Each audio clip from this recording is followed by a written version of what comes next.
Hi everyone. In this tutorial, I'll show you how to deposit money into your Swyftx account. Adding funds is simple and lets you start trading quickly. First, log in to your Swyftx account using your email and password. Make sure you have two-factor authentication set up for added security.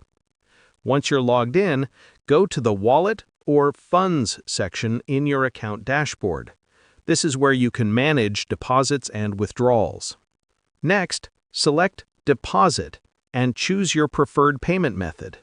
Swyftx supports bank transfer, Pay ID, and other available options depending on your location. Enter the amount you want to deposit and follow the on-screen instructions for your selected payment method. Double-check all the details before confirming the deposit. After completing the process, the funds should appear in your Swyftx account. Bank transfers may take a few minutes to a few hours, depending on your provider. And that's it. Now you know how to deposit money into Swyftx safely and quickly. You're ready to start trading.